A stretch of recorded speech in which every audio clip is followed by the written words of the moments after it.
하나님 말씀은 창세기 22장 1절에서 4절까지 말씀입니다. 우리 찾으신 줄 알고 같이 읽겠습니다. 그 일 후에 하나님이 아브라함을 시험하시려고 그를 부르시되 아브라함아 하시니 그가 이르되 내가 여기 있나이다. 여호와께서 이르시되 내 아들 내 사랑하는 독자 이삭을 데리고 모리아 땅으로 가서 내가 내게 일러준 한 산 거기서 그를 번제로 드리라. 아브라함이 아침에 일찍 일어나 나귀의 안장을 지우고 두 종과 그의 아들 이삭을 데리고 번제에 쓸 나무를 쪼개어 가지고 떠나 하나님이 자기에게 일러주신 곳으로 가더니 제3일에 아브라함이 눈을 들어 그곳을 멀리 바라본지라. 13절부터 있습니다. 아브라함이 눈을 들어 살펴본즉 한 순양이 뒤에 있는데 뿔이 숯불에 걸려 있는지라. 아브라함이 가서 그 순양을 가져다가 아들을 대신하여 번제로 드렸더라. 아브라함이 그 땅 이름을 여호와 이레라 하였으므로 오늘날까지 사람들이 이르기를 여호와의 산에서 준비되리라 하더라. 아멘. 이탈리아 밀라노 부근에서 출생한 카라바지오라는 그런 화가가 있습니다. 성화를 그리는데 이분이 많은 그림도 그렸지만 성화를 그리면서 특별히 아주 천박하게 그렇게 그림을 그리기로 유명한 사람입니다. 그의 작품 가운데 의심하는 도마라는 작품이 있습니다. 의심하는 도마. 우리 한번 화면에 한번 보여주시겠습니까? 의심하는 도마. 한번 이제 화면이 나올 텐데, 의심하는 도마라는 작품을 보면 화가가 예수님과 성자들을 이렇게 그렸는데 아주 불결하게, 그리고 등장하는 인물들은 삶에 찌든 노동자처럼 그렇게 묘사를 했습니다. 의심하는 도마라는 작품을 보시면 예수님의 얼굴을 전혀 성스러운 얼굴로 표현하지 않습니다. 마치 뒷골목의 큰 형님처럼 그렇게 얼굴을 그렸습니다. 잘 보이지는 않지만. 그리고 도마의 모습을 보면 도마가 마치 그 예수님의 창자옥을 이렇게 후벼보면서 맞는지 안 맞는지 확인하는 것처럼 그렇게 천박한 모습으로 보는 모습을 그리고 있습니다. 왜 이 카라바지오라는 화가가 이렇게 아주 천박하게 그림을 표현했을까? 그게는 나름대로 자기의 그림의 이유가 있답니다. 그 이유 중에 하나가 뭐냐면 진실을 그리고 싶다.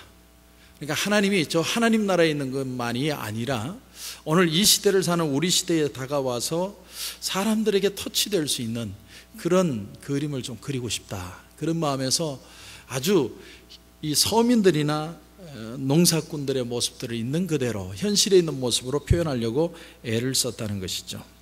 특별히 그의 독특한 그림의 화법이 뭐냐면 명암을 구분하는 명암법에 의한 그림입니다. 그러니까 아주 중요한 포인트 외에는 전부 다 검은색으로 어둡게 처리를 합니다.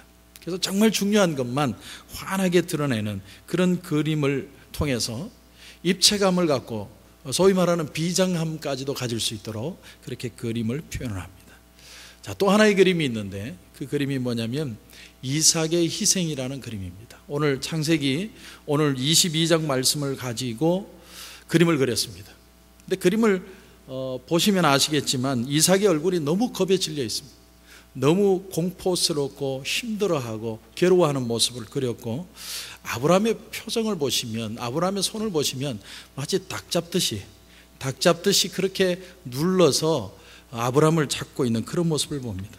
또 천사를 보면 천사가 아주 천박할 정도로 그의 손을 잡고 바로 옆에 있는 무언가를 지시하는데, 저기 순양을 봐라, 왜 잡느냐, 그런 표정으로 그림을 그려놓았습니다.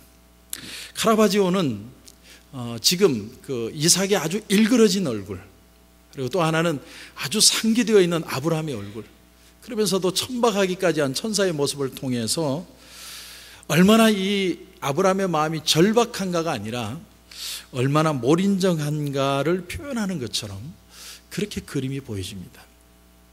자, 이제 저를 보시면서 말씀을 전하겠습니다. 과연 여러분, 아브라함이 아들 이삭을 모리아산에서 하나님께 드리려고 할 때 어떤 마음, 어떤 모습으로 하나님 앞에 과연 드렸을까? 우리는 아브라함이 이삭을 바친 그 말씀을 읽을 때마다 놀란 가슴을 쓸어내립니다.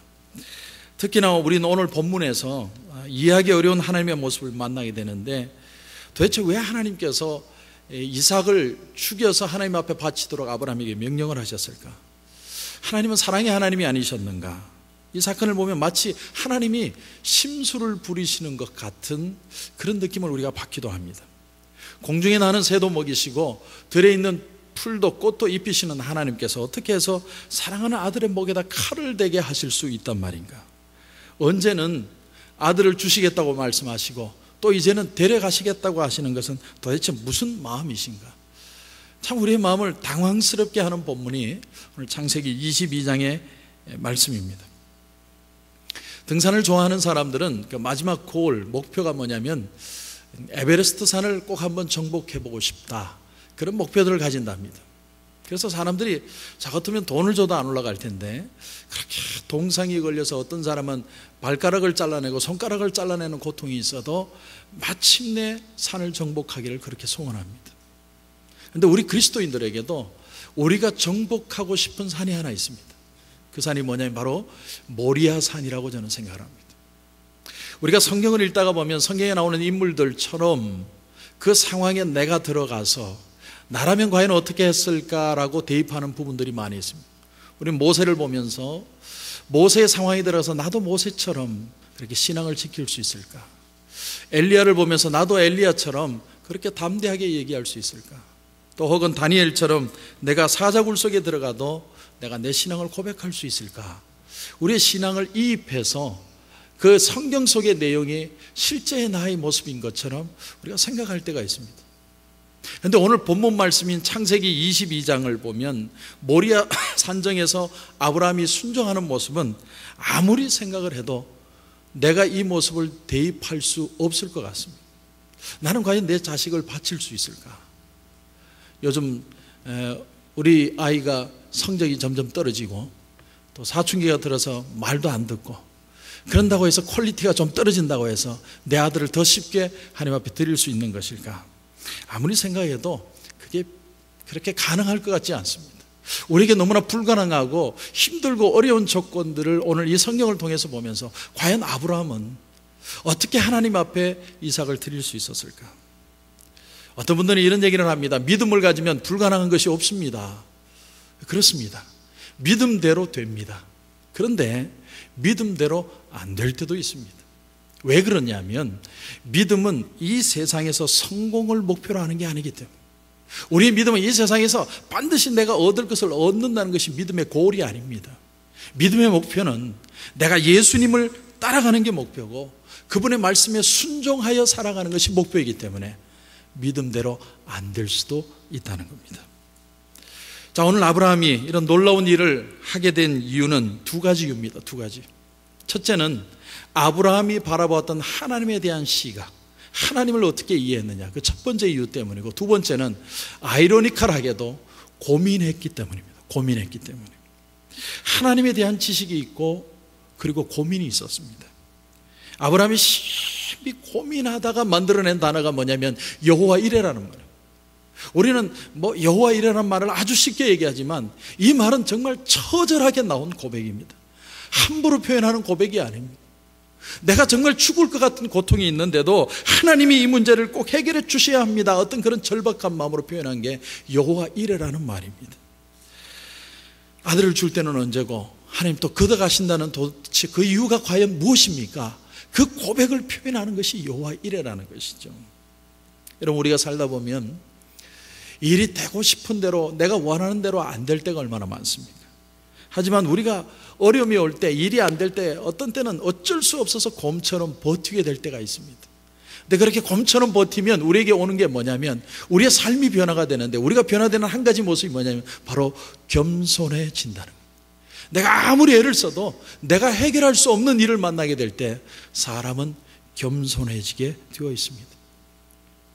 어느 날 유명한 옥스퍼드 대학의 큰 지성인인 C.S. 루이스에게 어떤 학생이 질문을 했습니다. 교수님, 제가 질문이 하나 있는데요. 하나님이 계신다면 왜 우리 인생에게는 설명하기 어려운 고난이 찾아오는 겁니까? 그때 이 C.S. 루이스가 이런 대답을 했다고 합니다. 그렇지 않아도 인생들은 교만하기 짝이 없는데 만약 고난까지 없다면 얼마나 사람들이 교만해지겠습니까? 그냥 지나가는 말처럼 들려도 이 말 속에 뼈가 있고 깊이가 있는 말입니다. 하나님은 고난을 통해서 우리를 오늘도 시험하십니다. 시험에는 세 가지가 있습니다. 세 가지. 첫 번째 시험이 뭐냐면 temptation입니다. temptation. 유혹입니다. 그 유혹의 입장에서 본다면 하나님 우리를 시험하시는 분이 아니십니다. 야고보서 1장 13절에 보니까 사람이 시험을 받을 때 내가 하나님께 시험을 받는다 하지 말지니 하나님은 악에게 시험을 받지도 아니하시고 친히 아무도 시험치 아니하시느니라. 하나님은 시험하지 않습니다. 근데 그 시험하지 않는 그 시험의 내용이 뭐냐면 템테이션을 하지 않는다. 유혹하지 않는다. 하나님 유혹에 걸려서 넘어지지도 않으시고 유혹하시는 분도 아니시라는 의미에서 시험하지 않는다는 겁니다. 두 번째 우리에게 시험이 어떤 시험이 있냐면 시련이 있습니다. 시련. 야고보서 1장 12절에 보면 이런 말씀이 나옵니다. 시험을 참는 자는 복이 있나니 이는 시련을 견디어낸 자가 주께서 자기를 사랑하는 자들에게 약속하신 생명의 면류관을 얻을 것이기 때문이라.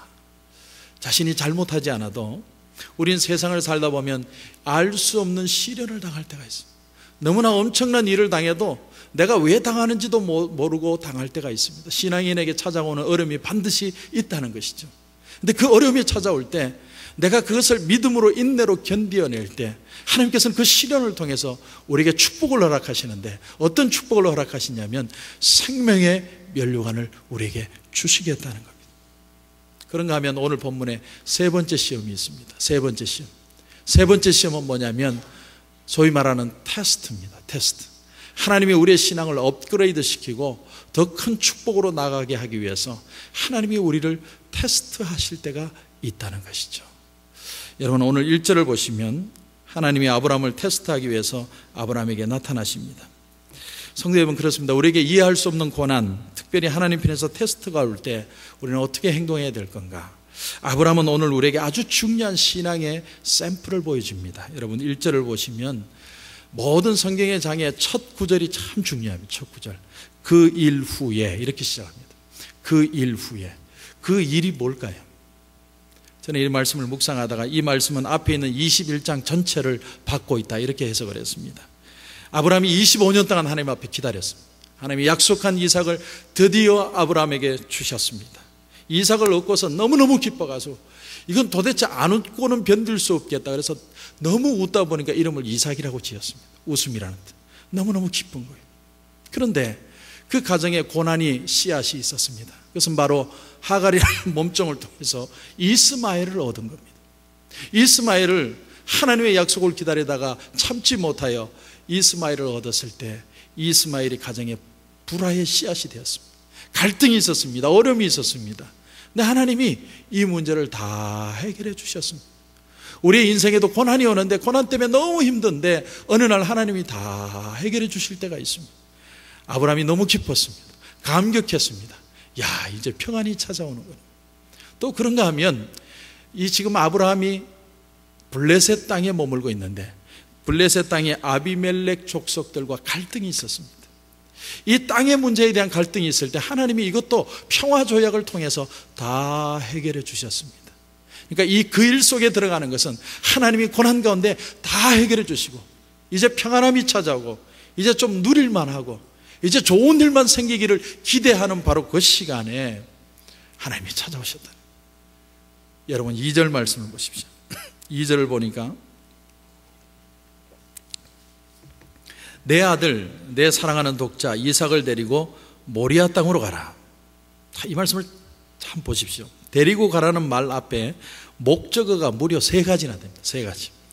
첫째는 네 아들, 둘째는 네 사랑하는 독자, 셋째는 그 이름은 이삭. 마치 하나님이 아주 얄밉게 아브라함이 좋아하는 것만 얘기하는 것 같습니다. 3번씩이나 목적어를 들어가면서 네가 그렇게 사랑하는 독자, 그리고 네가 그렇게 기뻐하는 이삭을 모리아 산에 가서 바쳐라.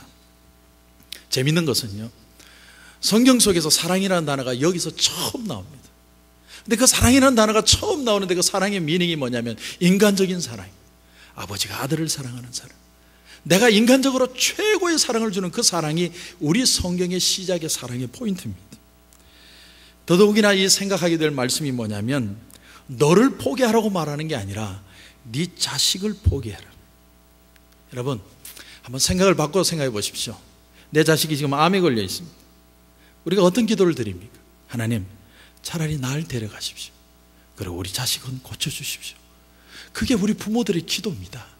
근데 하나님이 너를 바치라는 게 아니라 네 자식을 바쳐라. 여러분, 여기서요, 참된 믿음의 정의 하나를 우리가 도출할 수 있습니다.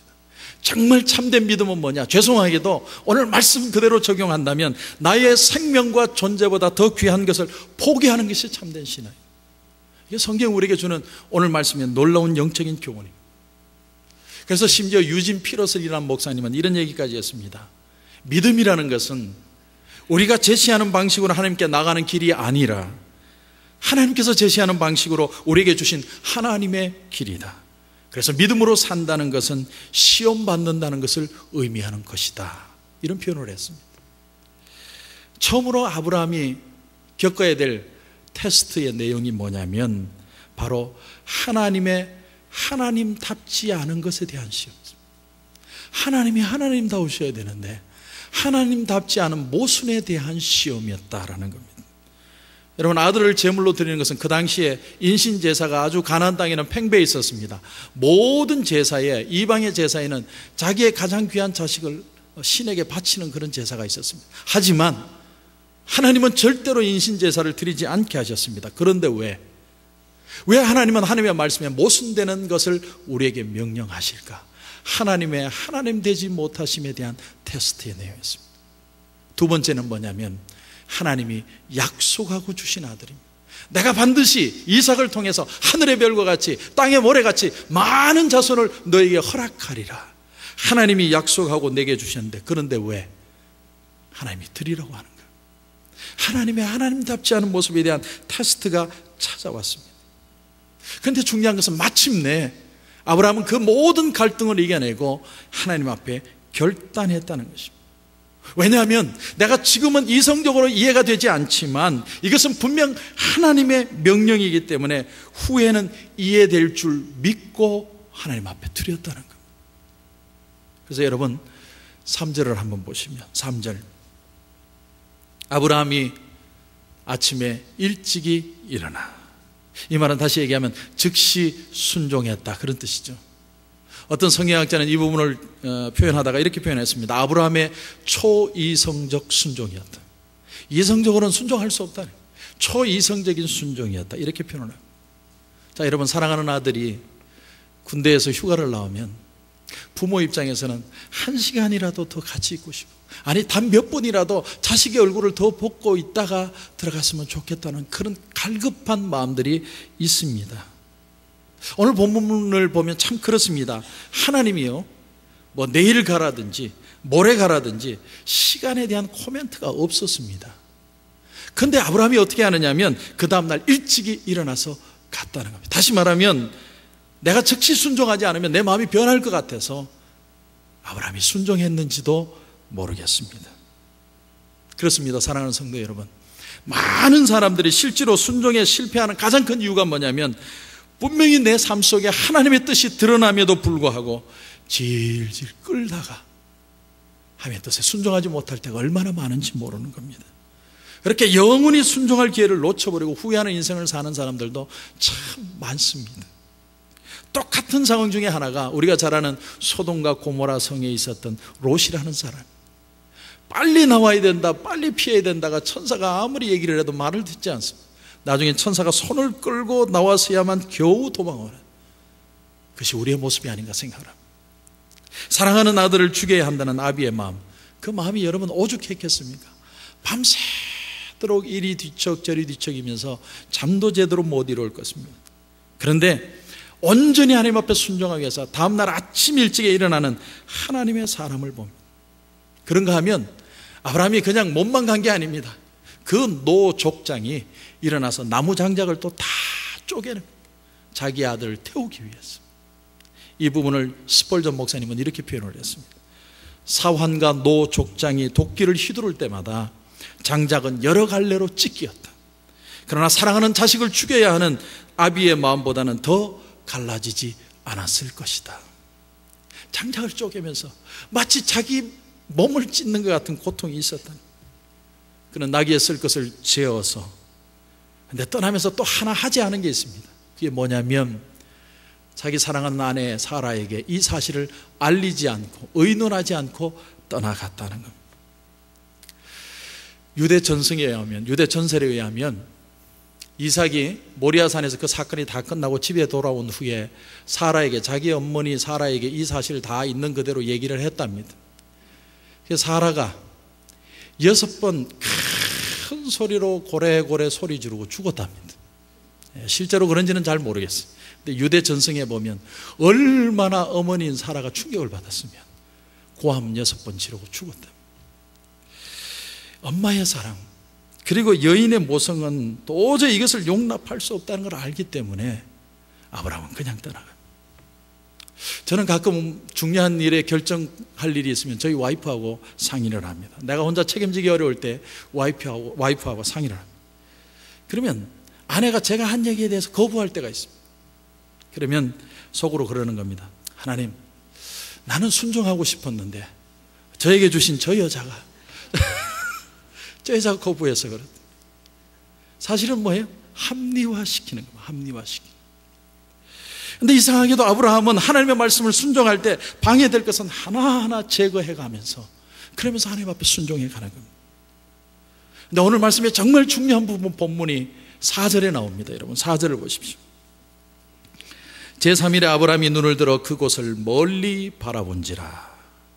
자, 여러분, 지금 아브라함이 헤브론 광야길을 3일을 걸었습니다. 신학적으로 추정을 해보니까 약 50마일이 됩니다. 옛날 예루살렘 성이 있던 곳이 모리아산이라고 추정을 할 때 50마일을 사흘간 걸어서 간 겁니다. 자, 아브라함이 첫째로 하나님의 말씀에 순종했던 이유는 초이성적인 순종이었습니다. 나는 하나님을 이해할 수 없지만 신실하신 하나님이 나에게 무언가를 보여줄 것이라는 초이성적 순종을 했다면, 두 번째로 아브라함이 하나님 앞에 순종할 수밖에 없었던 것은 아이러니컬하게도 고민 때문이었다. 고민 때문. 자, 제3일에 말 바꾸고 말하면 사흘길을 걸어갔다는 거예요. 우리 속담에 퍼뜩 생각나는 게 있습니다. 작심 3일. 하나님이 우리나라 속담을 아셨던 것 같아요. 사람이 홧김에 확 사고 쳐버릴 때가 있습니다. 홧김에. 제가 옛날에 서울의 양화대교에 있는 양화검문소에서 근무를 한 적이 있는데, 여름 밤만 되면 가끔씩 심심찮게 양화대교에서 뛰어내리는 분들이 있습니다. 그 밤에. 그러면 우리는 밧줄을 들고 있는 힘을 다해 쫓아가요. 구해내려고. 왜? 구해내면 3박 4일 특별 휴가가 있기 때문에 어떻게 해서든 살려내려고 합니다. 그런데 어느 날 밤에, 휘영청 달 밝은 밤에 어떤 사람이 뛰어내렸어요. 근데 그날은 우리가 보지를 못한 거예요. 근데 그 사람이 뛰어내리고 보니까 갑자기 가슴속에 후회와 깨우침의 역사가 일어나기를 시작했는데, 다시 수영을 해서 1km나 되는 그 무트로 자기가 수영을 해서 빠져나왔습니다. 홧김에 빠졌는데 빠지고 나니까 마음에 후회한 겁니다. 여러분, 우리가 어떤 일을 저지를 때 보면 홧김에 감정으로 일할 때가 얼마나 많은지 모릅니다. 근데 하나님께서는 아브라함이 홧김에 어쩔 수 없이 순종하는 게 아니라 그 인격 자체가 하나님을 신뢰하면서 순종하기를 원해서 사흘길을 걸어가도록 하나님이 그 인생을 터치하셨다는 거예요. 사실은 우리의 마음에 끊임없는 고민과 갈등이 하나님을 만나도록 인도해 가신다는 사실. 그 순간만큼은 오히려 잔인한 하나님처럼 느껴지는 많은 순간들이 우리 속에 있습니다. 수많은 갈등과 초조와 불안함과 염려와 걱정과 좌절과 내가 어쩔 수 없는 것에 대한 분노의 마음들이 계속해서 우리의 마음에 업앤다운합니다. 3일길이라는 길의 의미는 정말 이것이 하나님의 뜻인가? 아니, 내가 다른 아들을 통해서 내가 하나님 대를 잇겠다고 그렇게 말씀까지 드렸는데 나한테 약속한 아들을 주고 또 데려간다는 게 도대체 말이 되느냐? 어떻게 하나님이 그렇게 모순적인 행동을 할 수 있느냐? 걸어가면서 아브라함은 생각했을 겁니다. 쪽제비도 독수리가 공격을 하면 자기 몸으로 새끼를 막아가지고 자기 몸에 상처가 나도 새끼를 지킨다고 하는데, 어떻게 하물며 만물의 영장인 인간이 인간을 죽일 수 있단 말이에요. 그 모순을 가지고 지금 걸어가는 겁니다. 이건 아닐 거다. 왜냐하면 이 아이를 통해서 하나님이 하늘의 별처럼 바다의 모래처럼 많은 후손을 주신다고 하셨는데 어떻게 하나님께서 나를 이렇게 대우하실 수 있느냐. 그런 거로 나는 집으로 돌아간다. 내가 얼마나 지혜로운가. 내가 이제 하나님의 마음을, 하나님이 잠깐 실수하셨는데 내가 하나님을 도와드려야 되겠다. 그래서 나는 못 가겠다. 사흘 길 동안 얼마나 많은 갈등이 있었겠습니까? 스펄전 목사님이 이 부분을 이렇게 설명을 했습니다. 헤브론 광야길은 쓸쓸했다. 적막했다. 황량했다. 그러나 사랑하는 자식을 죽여야 하는 아비의 마음보다는 적막하지 않았을 것이다. 쓸쓸하지 않았을 것이다. 얼마나 아브라함의 마음의 표현을 잘했는지 몰라요. 그런데 아브라함은 그런 생각이 떠오를 때마다 수없이 3일 동안 수없이 아니다. 하나님은 말씀에 순종해야 된다. 이삭을 죽여서 번제로 드려야 된다. 하나님이 내가 순종하면 무엇인가를 보여줄 것이다. 하나님은요, 우리 인생에 찾아와서 고민과 갈등을 하는 시간을 허락하시고 그 수많은 번뇌를 통해서 우리를 기다리고 계신다는 사실입니다. 우리의 순종이 단지 순간적인 어떤 억감정이 아니라 홧김에 그냥 기분이 좋으니까 그런 것이 아니라 하나님 앞에 우리의 삶이 인격적인 고백이 될 때까지 우리를 기다리고 계신다. 드디어 모리아 산정이 보입니다. 하인들에게 명령을 합니다. 얘들아, 너희들은 여기 있거라. 내가 내 아들과 같이 올라가서 예배드리고 내가 다시 돌아오리라. 참 재밌는 것이 한글은요 시제만 있지만 이 히브리어 문법에는 동사의 단수 복수가 다 적용이 됩니다. 그런데요, 히브리어 성경에 보면 복수로 되어 있습니다. 내가 혼자 내려오는 것이 아니라 내 아들과 같이 내려올 것이다. 여러분, 이것은 아브라함의 신앙 고백입니다. 내가 반드시 하나님이 같이 내려올 수 있도록 역사하실 것이다. 그런 고백입니다. 하나님이 어떻게 할지는 모르겠어요. 하나님께서 요구하셔서 내가 바치기는 하지만 그러나 마음속에 믿었습니다. 하나님께서 어떤 모습으로든지 하나님이 우리를 회복하시고 기업과 하늘의 별처럼 바다의 모래처럼 많은 후손을 이어갈 수 있도록 이삭과 함께 돌아오게 하실 것이다. 그래서 하인들을 통해서 거기에 머물고 있게 만든 겁니다. 아브라함은 하나님 앞에 방해될 모든 요소를 다 제거한 채로 사랑하는 아들 이삭과 함께 모리아 산정으로 올라갔습니다. 그런데 그때 마지막 아들 한마디가, 그 아들의 한마디가 가슴을 완전히 찢어놨습니다. 아버지, 불가나무는 준비되어 있는데, 아버지는 횃불 들고 나는 장작 메고 가는데, 근데 제사 드릴 양은 어디 있어요? 아브라함이 뭐라고 대답을 해야 됩니까? 자식에게. 아브라함의 대답이 이런 것입니다. 아들아, 번제할 어린 양은 하나님이 자기를 위하여 친히 준비하시니라. 한글 성경에는 위하여라는 단어가 있지만 원문에는 위하여라는 단어가 없습니다. 원문대로 번역을 하면 이렇게 됩니다. 여호와께서 자신을 준비하시리라. 하나님이 자신을 준비하시리라. 이게 한글 문법으로 어색하니까 위하여라는 단어를 넣었을 뿐입니다. 이건 한마디로 아브라함의 신앙 고백입니다. 그 입술을 통하여 마지막 고민 끝에 하나님을 인정하는 시인하는 믿음의 고백이 나오는 그 마지막 단계를 거치게 된 겁니다. 하나님께서 자신을 준비하실 것이다. 아브라함의 고백이었습니다. 신앙 고백. 그리고 이삭을 데리고 제단까지 올라갔습니다. 그리고 장작을 내려놓은 다음에 그 위에다가 아들을 묻고 올려보냅니다. 그리고 칼을 뽑아서 힘껏 내려치려고 하는데 그는 마지막 결론까지도 흐트름 없이 그렇게 순종을 합니다. 그런데 오늘 이 말씀에서 우리가 놓치는 대목이 하나 있습니다. 그게 뭐냐면 이삭은 어렸으니까 아브라함이 힘이 더 좋으니까 아들을 제압을 해서 묶어서 올렸을 것이라고 우리는 쉽게 생각을 합니다. 그런데 천만의 말씀. 요세푸스라는 신학자가 있는데, 역사가가 있는데, 그가 얘기하기를 아브라함이 그때 나이가 128세였고 이삭은 28세였다 이렇게 표현합니다. 28살이면요 아버지가 노망이 나셨다고 뿌리치고 도망갈 수 있는 청년입니다. 그런데 이삭은 그 상황에서 자신이 죽어서 제물이 되어야 한다는 것이 하나님이 아버지에게 주신 명령이라는 것을 깨달아 알았다는 겁니다. 그것을 알고 이삭은 가만히 죽어서 제물이 되려고 했다는 겁니다. 이삭의 마음에도 믿음의 결단이 있었습니다. 전설에 의하면 그 아브라함과 이삭의 대화가 나옵니다. 대화. 제단 앞에서의 대화. 아버지가 아들에게 말합니다. 내 아들 이삭아, 내가 너를 얼마나 사랑하는지 아느냐? 예, 아버지 잘 압니다. 아버지 몸보다도, 아버지보다도 나를 사랑한다는 걸 잘 압니다. 그래, 내가 너를 그렇게 사랑한다. 그러므로 지금부터 내가 하는 모든 행동은 너를 사랑하기 때문에 하는 것이다. 예, 잘 알겠습니다. 사랑하는 아들아, 이 제단 위로 올라가거라. 그것이 바로 전설이, 하나님을 믿고 하나님의 사랑을 믿고 아버지를 믿고 아버지의 사랑을 믿어버린 그 신뢰와 그 사랑이 이삭으로 하여금 스스로 올라서 제단 위로 올라가도록 만든 겁니다. 성도 여러분, 이 세상에서요, 진정한 것은 다 이런 과정을 거친 것들입니다. 그게 희생과 수고와 헌신과 봉헌과 죽임당함이 들어있습니다. 그것을 통해서 감동이 나오고 향기가 나오고 깊은 것들이 피어나올 수 있게 되는 겁니다. 좋은 작품들은 아랫목에서 생긴 것이 절대로 없습니다. 여러분, 어느 신참 미술가가 하도 자기 그림이 안 팔려가지고 대가를 찾아가서 물었답니다. 어떻게 하면 그림이 잘 팔릴까요? 내가 3, 4일을 밤을 새워가면서 이 그림을 그렸는데 3, 4년이 지나도 안 팔립니다. 그 대가가 하는 말이 이런 얘기입니다. 작품을 만드는데 3, 4년을 투자해라. 그러면 3, 4일 안에 팔릴 것이다. 여러분, 이 말에 뼈가 있죠.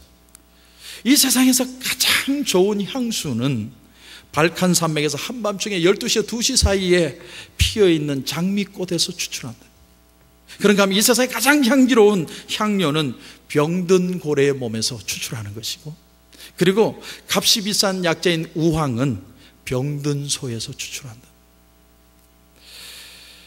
위대한 렘브란트라는 화가가 있습니다. 우리 한번 사진을 보시면 렘브란트라는 화가가 앞서 초두에 말씀을 드렸던 카라바지오라는 이삭의 희생이라는 그 그림의 장면을 똑같이 자신도 그렸습니다. 이번에는 믿음으로 그렸습니다. 그리고 그림의 이름을 뭐라고 적었느냐면 모리아 산정의 아브라함, 이렇게 정했습니다. 이 그림에는 세 가지 주제가 아주 선명하게 나옵니다. 똑같은 명암법을 사용해서 필요 없는 부분은 다 어둡게 처리하고 필요한 부분만 처리하는데, 첫 번째 모습이 뭐냐면 이삭이 누워있는데 너무나도 평안하게 가슴을 펼치고 누워있는 장면이에요. 두 번째 그림이 뭐냐면 아브라함이 이삭을 죽이려고 하는데 과감하게 죽이려고 합니다. 근데 그 죽이는 아들의 얼굴을 참아볼 수 없어서 손을 얼굴로 감싸고 얼굴을 치켜서 얼굴을 보지 않고 아들을 찌르려고 합니다. 세 번째 그림은 천사가 나타나서 그 천사가 급하게 그 아브라함의 손을 잡는데 손이 어디를 가리키냐면 하나님을 가리키고 있습니다. 하나님을 가리킵니다. 하나님께서 이 문제를 해결해 주신다. 하나님이 오늘 말씀을 통해서 저와 여러분에게 주시는 도전이 뭐라고 생각합니까? 하나님은 오늘도 계속해서 우리를 다가오고 계신다는 겁니다. 그런데 오늘도 끊임없이 우리에게 퀘스천하는 겁니다. 너는 너의 마음을 나에게 줄 수 있느냐? 이 가장 큰 예배의 마음을 우리에게 컬링하고 계십니다. 하나님은 우리의 믿음이 종교가 되는 것을 원하지 않습니다. 종교로 타락하기를 원하시지 않습니다. 믿음이 종교로 바뀌면 위험합니다. 광신자가 됩니다. 본질을 떠나버립니다. 아브라함의 예배는 아들과 함께 자발적인 행동과 고민을 통해서 마침내 순종하여 이뤄낸 예배의 클라이막스였습니다. 이삭의 사건은 예수 탄생 2000년 전에 일어났던 일이었습니다. 이삭이 제단에 바쳐진 그 후로 2000년 후에 예수님은 똑같은 십자가를 지십니다. 그 아브라함의 심정이 하나님의 심정이 되셔서 하나님이 그 아픈 가슴으로 자기 아들을 이 세상에 제물로 드리게 하십니다. 그 2000년 후에 우리는 오늘 이삭과 예수님의 스토리를 우리가 듣고 있습니다. 오늘 우리가 자녀들에게 줄 수 있는 게 뭐라고 생각합니까? 오늘 메모리얼 데이를 맞이하면서 우리는 도대체 무엇을 깨달아야 됩니까? 무엇이 은혜이고 무엇이 효도인가? 우리가 생각할 것은 하나님의 고마우십니다. 하나님 아버지의 사랑이 오늘 우리 가운데 예수 그리스도의 이름으로 부어졌습니다. 그리고 아버님 어머님을 통해서 이 세상 속에서 우리가 믿음의 사람이 되도록 축복해 주셨습니다. 그리고 오늘도 우리는 동일하게 우리 자녀들에게 이런 하나님의 사랑이 흘러가야 합니다. 우리 하나님은 인격적인 하나님, 우리 입술의 고백을 기뻐하시는 하나님. 우리 예배는 다시 살아나야 됩니다. 예배가 종교가 되면 기독교는 타락합니다. 다시 우리 속에 예배의 열정과 하나님을 향한 사랑이 다시 한번 살아날 수 있기를 주님의 이름으로 축원합니다.